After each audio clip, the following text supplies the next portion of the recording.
USA! USA! We have an action-packed hour for you 6 p.m. drivers. Would I rather be feared or loved? Easy, both. I want people to be afraid of how much they love me. Matt Skraby wraps up a full day of live and local sports talk. And that is the whole problem with aliens.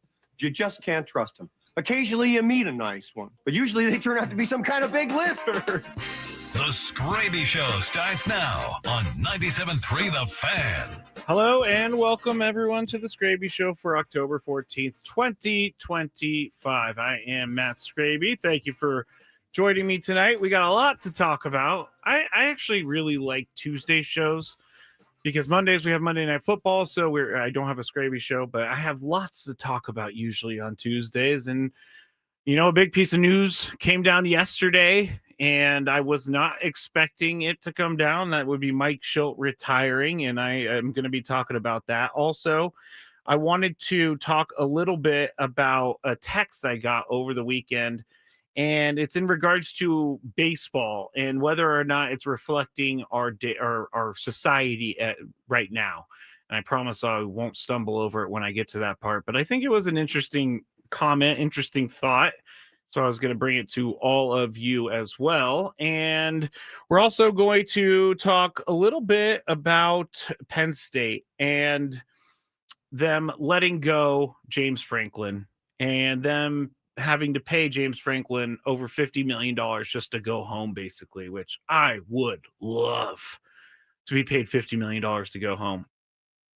But I guess if you're James Franklin, it's kind of weird that you've been fired now and you have to put that on your resume and all that stuff. But $50 million to go away is absolutely ridiculous, I think. And then I have my Halloween movie, and I also have my daily gripe, which shouldn't surprise you, but it was me at a gas station. That's what my daily gripe is about. So right now, the Dodgers are leading the Brewers 2-1, top of the fourth. Freddie Peralta is still pitching for the Brewers. So let's hope that the Brewers can find some magic, because going down 2-0, heading back to LA, it's not going to be the easiest series for the Brewers if they do not win this game. I think that they most definitely are facing, the gauntlet right now. And it would have been nice if they won last night's game, but Blake Snell was just way too good. 10 Ks is pretty good. One hit is pretty good in 8 innings. That is some good work. And side note, Blake Snell, I still believe that he waits until the second half of the season to pitch so that he's ready to go for the playoffs, which I guess if you're going to pay him as a team, and that's fine, then you can do that. But I can't believe that each year he is injured at the beginning of the year and then he ends up coming back in the second part of the year and he's just a great pitcher. But that's besides the point. That is besides the point. If you want to watch the show, you can go to Facebook, 97.3 The Fan. You can also go to the 97.3 The Fan YouTube. We have a Skraby Show YouTube for all the Skrabinators, at The Skraby Show, youtube.com/@The Skraby Show. Also, Twitter, at Matt Skraby, and that is in Twitch, 97.3 The Fan. All right. Hello, Jeremy. He said, "What's up, Skraby?" If you want to, make comments towards the show, the chat, I think, is the best way to do that on YouTube, because it's easy for me to see, it's easy for me to get through, and all of that. All right, let's talk about it. Mike Shildt and his decision to retire. I saw the Dennis Lin Athletic article last night, and I thought it was really well done. He talked to Mike Shildt about everything. AJ Preller talked to the media today about everything. And I know that there are going to always be questions about there's always going to be questions about what is actually happening behind closed doors between managers and AJ Preller, because it seems like general managers don't get as many shots as they have as AJ Preller has with managers. I mean, he's coming up on 4. I know that Eric Hosmer said on Twitter 5, but I believe one of those was Pat Murphy. So he was an interim coach, or manager. But I know that there's going to be people always thinking there is something behind it. And I would first, these are just my thoughts. And so when you hear this and you're like, oh, you just covered for the team, I promise you, I'm not covering for the team. I've never covered for the team. I have had no direction to cover for the team, but there are some people who aren't ever going to believe there was no friction between AJ Preller and Mike Shildt. That's fine. I believe that there probably was normal wear and tear, normal friction between a manager and a GM, and Mike Shildt had some quotes that we can talk about in a little bit, but I'm going to bring you what I believe and give you what I think is the truth, because the people that I've been talking to about this whole thing, and it extends farther than just Tony, but these people have been around the team all year, and there are plenty of things that I talk to these people about throughout the year and off the air with Tony. And so I think I get a pretty good perspective from multiple different people who are in the know. And there are going to be lots of opinions on this because it's strange. It is. And I know that we all think we need to find some reason that Mike Shildt is leaving his job with 2 years left on the contract. That's the strange part. It doesn't seem like people do that these days. And it doesn't seem like people do that with 2 years left on the contract, because you're giving up that money. There is no buyout. There is no settlement. There is no compensation package, from what I understand about Mike Shildt leaving the team. There are always going to be people, and I've seen it out there. And Ken Rosenthal reporting, oh, there was friction between AJ Preller and Mike Shildt, and other shows across the country and town saying that there was friction between AJ Preller and Mike Shildt. I believe that there was some friction, but I don't believe there was enough to cause Mike Shildt to leave his job. And again, the thing that proves that to me is that Mike Shildt is not being compensated for the time remaining on his contract. But I get it, because when something is so out of place, it makes all of us think there is more to the story. And believe me, I love going down that road. I love going down that road. The more to the story alleyway or avenue. I love going down that road. But what I think Mike Shildt did is something that we may see more and more of over time. And my thoughts on this have changed over the years. I used to think this type of move by someone at the top was crazy. But as I've changed my thoughts, I actually think this is a good sign that mental health is starting to become a priority. And for someone who, like myself, who has in the past had terrible mental health, I really like what Mike Shildt is doing here, because he's prioritizing his mental health over prioritizing just trying to stick it out and be manly. I think that's the wrong move, is trying to push through everything and not listening to your body and not listening to yourself. And so, as someone, like I said, who struggled with my own mental health, I found this very refreshing, and it's a good sign to me. I think it's pretty brave, honestly, for Mike Shildt to give up the team when he's the manager of it. There is a good shot they go to the playoffs next year, and I don't, as much as people on Twitter want me to think this way, I don't think this is a reflection of the team itself. I don't think that Mike Shildt left because he didn't think this team was going to win anymore. I don't think that Mike Shildt left because he didn't like Manny Machado. He loved managing those guys, and I think all of us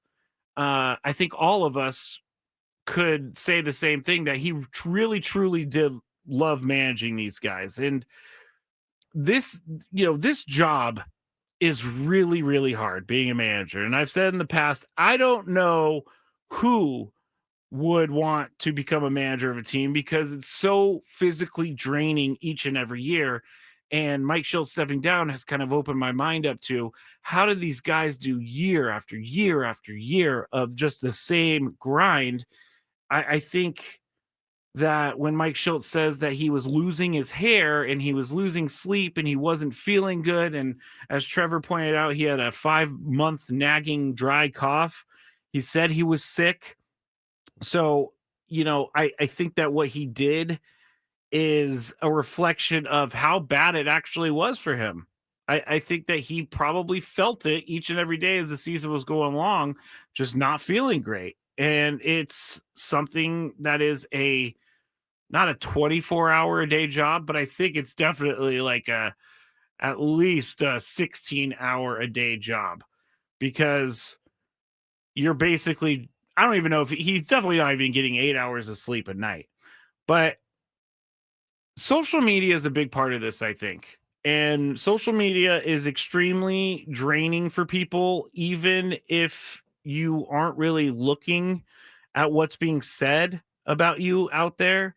You're going to see and hear things that slip through the cracks. And here's what he said in Dennis Lynn's article, Mike Shildt. This is what he said, quote, "The now former manager said that during the past season, he experienced, among other things, poor sleep, chest pains, hair loss, and in an age of pervasive sports gambling, even death threats from strangers," end quote. Now, I'm not going to compare myself to Mike Shildt or professional athletes in any way, but even in the little amount I have been exposed to shows me how crazy it must be on a bigger stage, because even I get hate-filled messages about how they hate my voice, or they think I'm stupid or something like that. And I can't even imagine what it's like on the stage of being a manager. And that can weigh on someone. It can weigh on someone when you think that you're doing a great job, and in turn, all the fans are just crushing you on social media for making one wrong decision. Like, I was thinking about this a lot, because Mike Shildt was getting destroyed for not using Ryan O'Hearn like about a month before the season ended, and he was getting crushed for that. And then about a month later, when they're in the playoffs and Ryan O'Hearn's in the lineup, now it's a problem because they have 3 lefties back to back to back. So those types of things, I think, are a little confusing for someone who maybe isn't on social media, like Mike Shildt's not on social media. I think it's a little confusing to have, the fan base complain about one thing, you give them what they want, and then on the other side, now that you've given them what they want, they don't want that anymore. And I think that's gonna, that can weigh on someone. But here's another quote from the Dennis Lynn article, and I think that Mike Shildt, he's always said that he listens to his mentors. And he said, quote, "I just looked up, and man, I'm 57 years old. You talk to Tony La Russa and Torey Lovullo and Jim Leland and Ron Washington and Bochy and Terry Francona, and it just starts to take a toll, man. Those guys have all had some real physical issues." And they have. All of those guys have had physical issues. Stress is real, people. And lots of stress without sleeping, without feeling great, having chest pains, losing your hair. That is why I think that Mike Shildt is telling the truth when he says he wanted to step down, because he was concerned about his health. And he went on to say in that Dennis Lynn article, quote, "I'm walking away from a great situation. I mean, nothing's perfect. It's not perfect, but I had a general manager who's passionate and cares and wants to win. And I can't ask for much more than that. I had a great pitching coach and a great hitting coach and a very strong staff and support staff. And most importantly, I had a great group of guys, a great group of players that are very talented." So for me, this is pretty cut and dry. And this is Mike Shildt telling the truth. And I appreciate him. I think I appreciate him for doing something outside of the norm, when most managers would probably push through the next 2 years of their contract, but he's paying attention. That's one of the things that when I was, in rehab and in AA, one of the things was pay attention to what your body's telling you. And so I think it's good that he's paying attention to what his body's telling him, but I don't think there's any funny business here. I don't think the main reason, now there could be tiffs. but I don't think the main reason that Mike Shildt left this team is because someone pushed him out. I don't. And again, I will say, look to the zero compensation that Mike Shildt is getting by leaving as your sign that this is the truth being told. Because if they were forcing him out, they would have to come to some sort of. If they were forcing him out, they would have to come to some sort of compensation package where he would be receiving pay. And I think that we would hear from that or hear about that if it was happening. Hamby is on the chat, the great Hambino. I think this year showed that even when Shildt made a correct decision, if the player did not execute, then Shildt would be questioned for it. I agree with you on that. I do agree with you on that. I'm sure, Trevor says, I'm sure AJ will give him any role he wants if he wants to come back to the organization. They did write that in the Dennis Lin article. He said he wants to completely distance himself from baseball for at least a year or two and see what happens on the other side. Max says, I think Shildt was just over the job and could see that retirement as North Carolina Beach House was the more attractive option. Could be true too. Maybe sitting on your porch watching the waves come in North Carolina is a lot less stressful than figuring out why your team is not hitting with runners in scoring position and having everybody yell at you, which is part of the job. And he knew that taking the job. He knew that criticism comes with being a manager of a Major League Baseball team. But in closing about Mike Shildt and his decision, I want to say that I think people should take note of this. And if you're in your own life and you're feeling burnt out or you're feeling like your life is just becoming too stressful, there is nothing wrong with taking a step back. I'm not saying that everybody can afford to retire, but there's nothing wrong with, letting your employer know, hey, I might need some time because I am tired and there are some mental health issues that I'm dealing with right now. I know that some people won't even say that, but I encourage people to listen to their body and listen to their brain. And that's exactly what Mike Shildt did here. But now they're looking for a new manager. And I have no idea. I've seen all the different lists of managers that people are throwing around. But I really honestly do not know what they're looking for in a manager here. And we will obviously be bringing all of this search to you. But AJ probably said it's going to start today, and they're going to start putting together a list of people that are qualified for the job and see who's interested, all that stuff. They have lots of options, so I'm not worried about that. But that's the next step in the Padres offseason is to really find a new manager for this team and someone that can jump in and just do the job. And I don't think that means... Ruben Niebla definitely has a good chance at this job, but I'm not sure that a first-year manager is what this team needs right now. Even if Ruben Niebla, really, really wanted the job, I don't know that with the window being what it is for the Padres and with the, all of the different contracts aging, I don't know we have time for someone to learn how to be a manager. And I'm sure that Ruben Niebla, he's very smart. He's been around baseball for a long time. So maybe I'm discounting the fact that he can do this and I just haven't really considered it. But as a first-year manager, I don't know. I don't know about that. All right, we're going to go to break. On the other side, we're going to talk about baseball. We're going to talk about a lot of serious stuff. We're going to talk about baseball and society, and is baseball reflecting our society? And you'll get that when we get back here on the Skraby Show on 97.3 The Fan. You could think you found your dream home.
So we talked about something earlier on Quinn and Chris that is a little bit controversial, I guess. I didn't realize it at the time.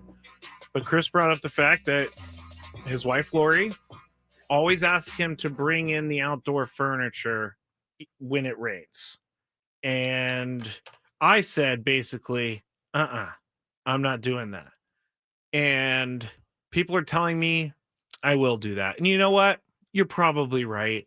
I will end up taking out the furniture or to bringing in the furniture or whatever it is, whenever I'm married, it's going to happen. I'm going to fall in line. That's just how I envision myself. But it is kind of funny because I can imagine Chris being very perturbed that he's having to bring all this stuff in when it's not even raining yet, which is kind of hilarious. I think I love it.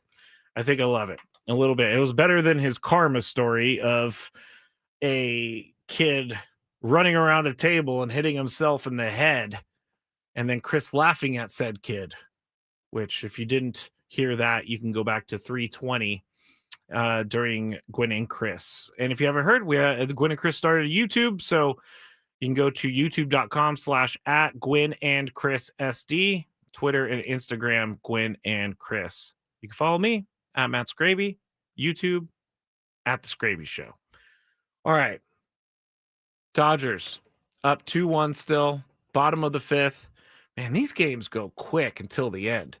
But this game is just, hour and 15 minutes, and it's in the bottom of the fifth already.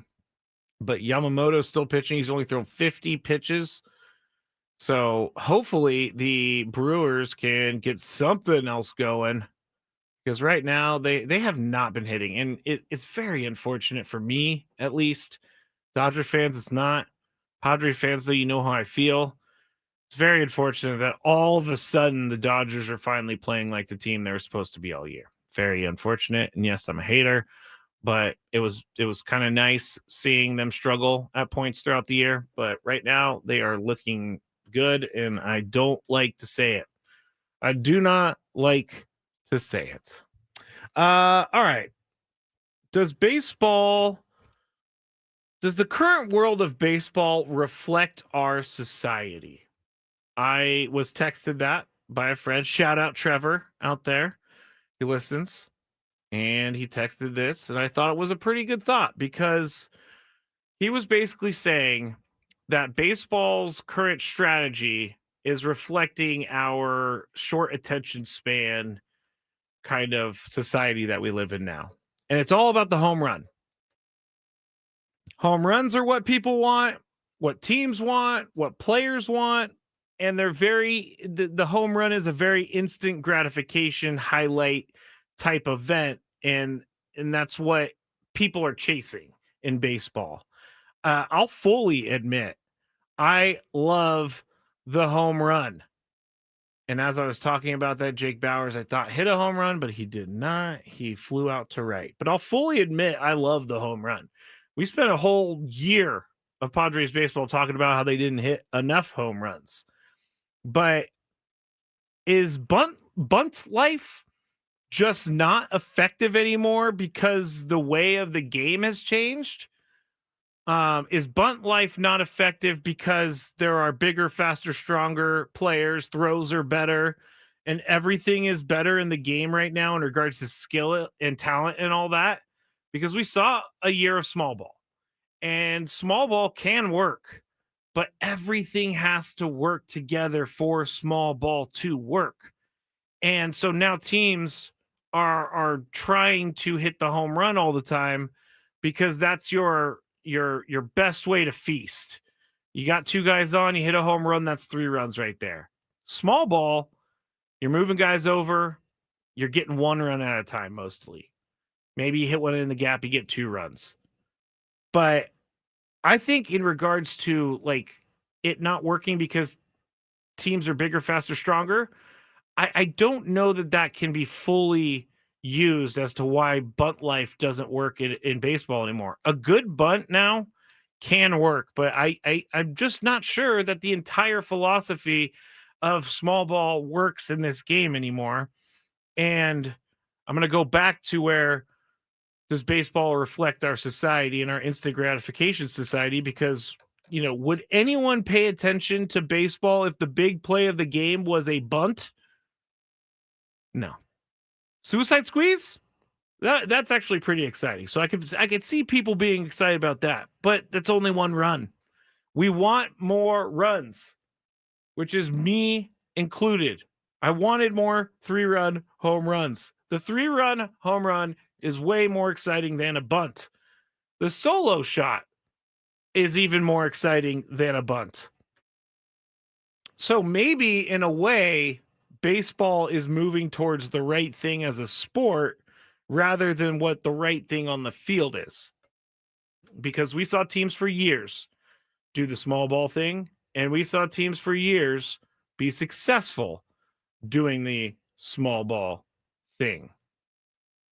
So, I mean, maybe the sport of baseball could survive in the public eye and grow as it has the last few years because the YouTube short and because of YouTube shorts that can easily show a home run in 20 seconds or less. If you want to do a highlight of small ball, you need to clip everything together and have the video be like 45 seconds. Like it or not. And as a guy who loves long form content, like it or not, that extra 25 seconds on a video is an eternity. It is. So in regards to, is baseball reflecting our society? I think it is. Because you want the big home run, magical play, and you want to be able to you want it to be quick, which is what a home run is. It's like 20 seconds to round the bases, maybe just a little bit more. But I found over the years of doing this job that I could put up the best 10-minute video Oscar-winning video, and I won't get as many views as a video that's only 30 seconds long. And I'm guilty of it. Swipe, swipe, swipe, swipe, swipe. Like, I'm guilty of going through it too fast.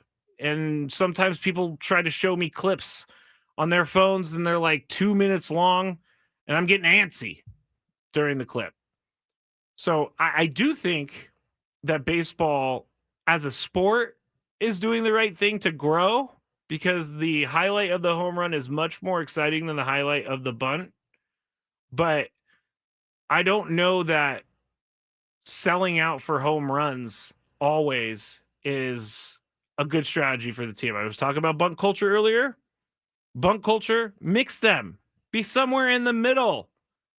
Be somewhere in the middle. I believe that you can have a hitting philosophy with someone in the middle. Or somewhere in the middle, I'm sorry. David says, I think we want more runs, yes, but it is all elite pitching. Pitching right now is at such elite levels in playoffs that small ball station to station is just not as easy in the playoffs. Okay. I understand that, and I agree with that.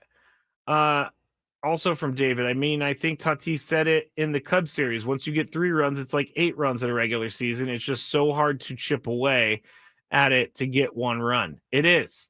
So maybe it's a small ball can work during the regular season and it doesn't work during the playoffs because the pitching is so good. Brian says small ball and bunting is exciting to an avid baseball fan. However, to keep the sport growing and find new fans, it does have to be faster and have a home run slugfest. I mean, yeah, they did change the game a little bit. Not a little bit, a lot of bit to make the game faster. The pitch clock has revolutionized things.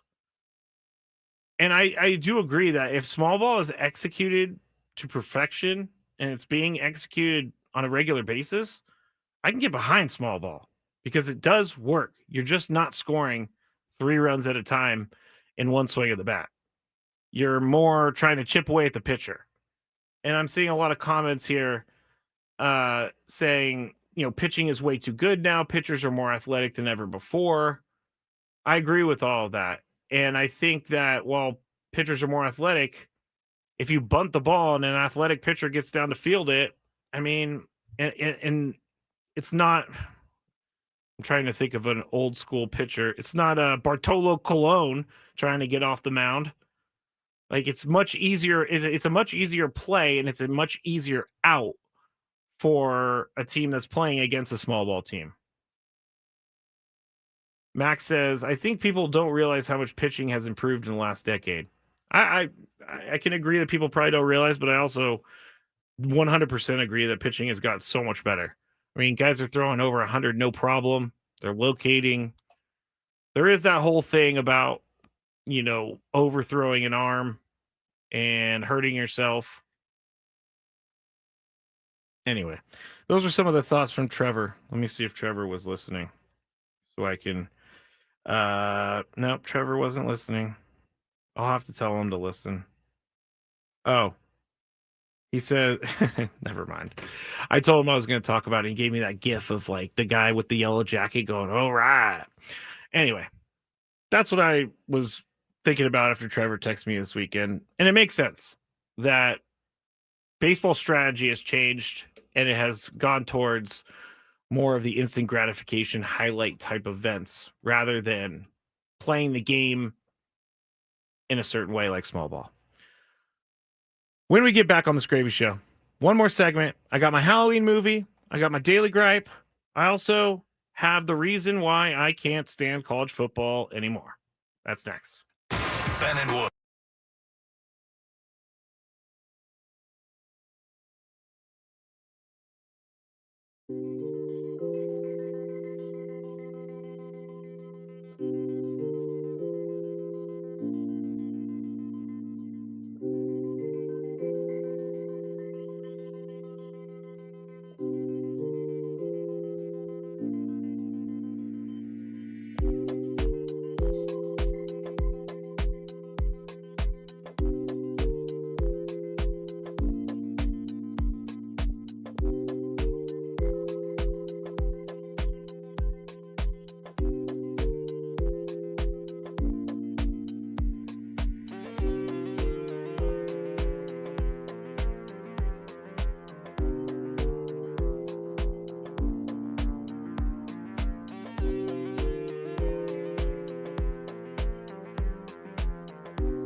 Things are getting worse for the Brewers in Milwaukee.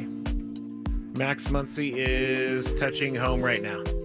He just hit a solo home run.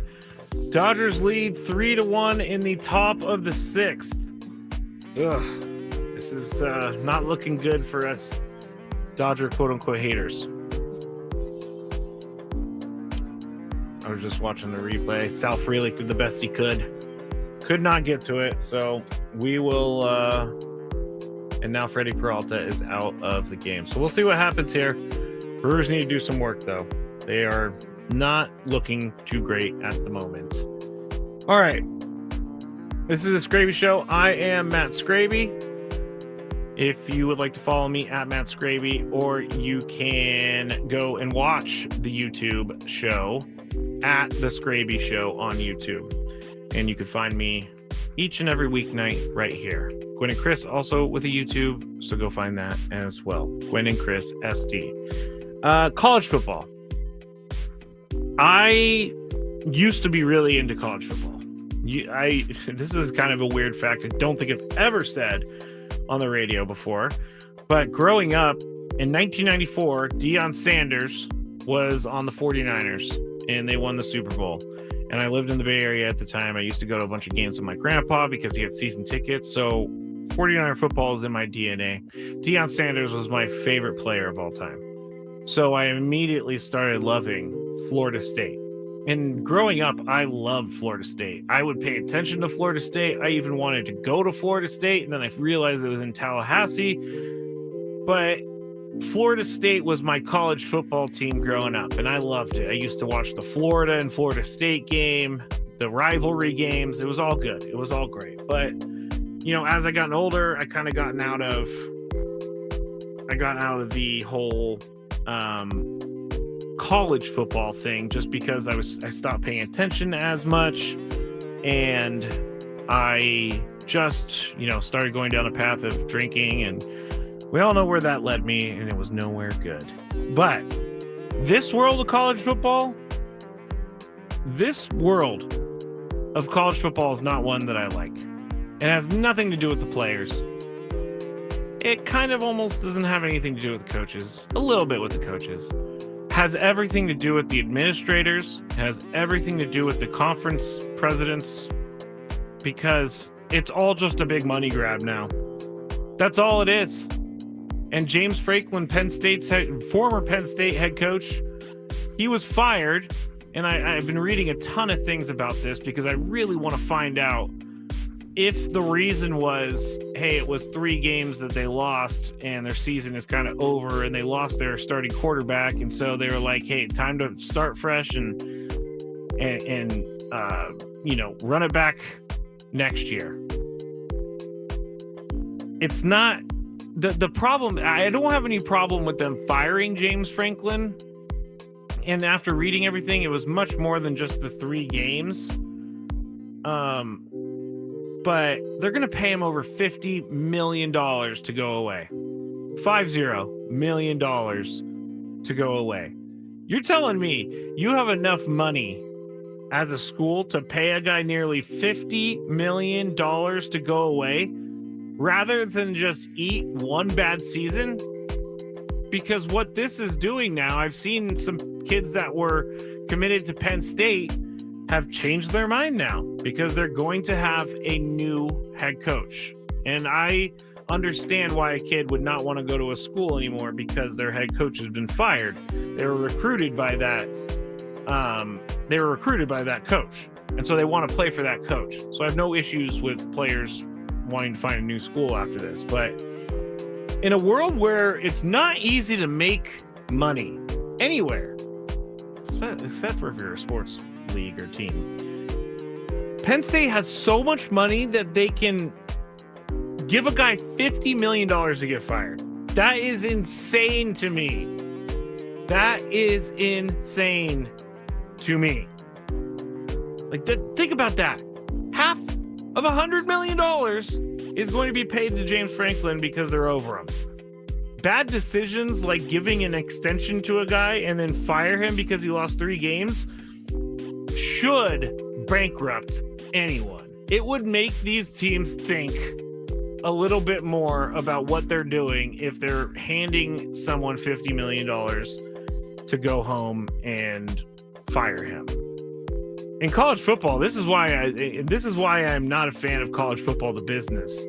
Because at least in the NFL, I could say, you know what? They're professionals. It's a professional thing. It's about making money. So I can understand that. Yes, college has changed, but stop calling it college sports if it's a business, which is what it is now. It's there to make other people money. Players are starting to make a little bit money. I think, I do think the players should be paid, but I don't think coaches should be paid as much as they are, and I definitely don't think they should have the buyouts that they do. And here's a little, thought on my end. Just make these teams their own little minor league teams, because we all know it's not about going to college anymore. We all know that, some of these guys are going to college to go to college, but a lot of these guys that have dreams of playing in the NFL or dreams of playing at a higher level, they're not going to college because they're going to college. They're going to college because they can make money and they can play football. And I see this happen all the time. Jimbo Fisher, I believe, was let go and paid $70 million to go away. $70 million or more from Texas A&M. That doesn't sit right with me. I know that I see on the chat that donors donate towards their team's their alma mater, their football team, basketball team, whatever it is they want to donate towards. Okay, fine. That money could be used for much better things than paying a guy to go away. I don't know. This really bothered me. This really, really, really bothered me, because no one should be paid. The team the school should have to really think if they want to give this guy the money that they're giving him before they do it, because it might, not put them in the red. But I think people are hearing what I'm trying to say. David, but if they are their own minor league teams, do we think they are going to be as big? Doesn't college bring them all the fans, all the alumni bases? I know so many NFL pro fans that don't watch college because it isn't as good as the pros, and they have no alma mater or school in the game. That's kind of like me. But doesn't college bring them the fans? I'm not saying this idea is totally crazy to make them minor league teams. I'm saying make them just make it professional. Make them minor league professional teams. And then they don't have to go to school. They can still wear the Ohio State logo. It's just a different entity for Ohio State. They can still be a school. I know this is never going to happen. But really, everything at the top is what is making college football hard for me to watch. And it's all the greed. It's all the greed at the top. There's a lot of greed these days. And college football is one of the biggest offenders of this greed. All right. I feel like I've complained a lot today, but that's okay. That's okay. It's kind of what I do. My daily gripe, I'm going to complain again, but I'm going to go with my Halloween movie. I watched a ton of Halloween movies over the weekend, and this movie is not necessarily scary. This movie is not necessarily good. This movie is not new. This movie is actually probably one of the lesser known movies from this director. Director is Wes Craven. I don't know why I announced his name like that. Wes Craven. He did Scream. He did Nightmare on Elm Street. He did a lot of stuff. Lots of scary movies. But I watched a movie I've never seen before, and it's called Wishmaster. And Wishmaster is a movie that was made in the late 90s, and it's about there was this evil demon that was buried long ago, Egyptian times, that he got caught in this thing. And so they were excavating and they found this jewel that contained this evil demon. And then he ended up escaping. And so he's trying to take over the world. And what he does is he can take the form of other humans. He could also, he could also do, what is that thing called? He could just grant wishes is what I'm trying to say. Sorry to everybody on the chat. I think I had music playing in the background. But he could just grant wishes. And then once you grant the wish, then your soul belongs to him. But this was also one of those movies that came out right around the time that special effects were getting good. And so they have a lot of these special effects that like were probably really cool at the time. And it just looks weird. And it's an entertaining enough movie. It's just kind of stupid.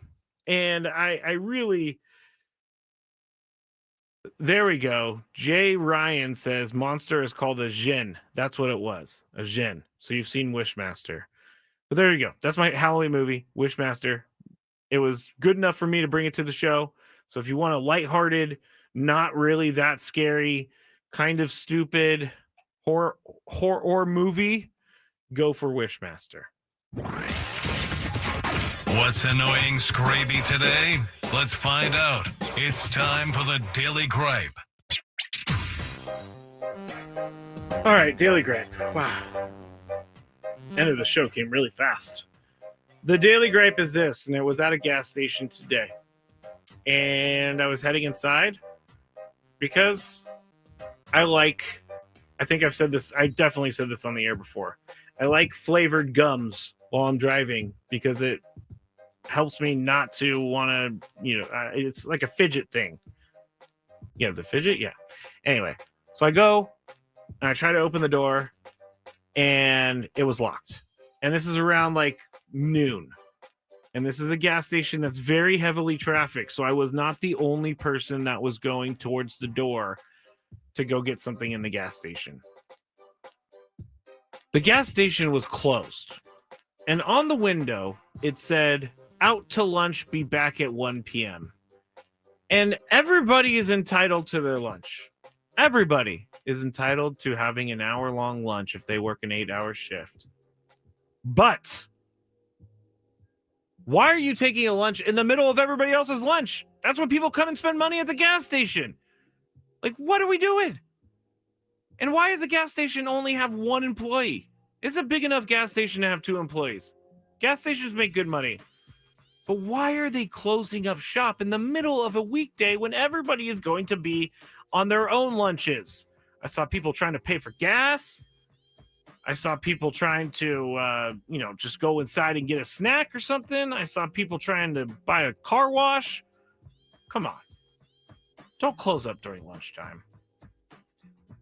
McKee says, I went to Costco practically on E and they were closed for testing at lunch. That's a good one, McKee. That's ridiculous. People do stuff on their lunch. All right, that's it for me. Thanks for listening to the Skraby Show. Back tomorrow, 97.3 The Fan. Baseball is back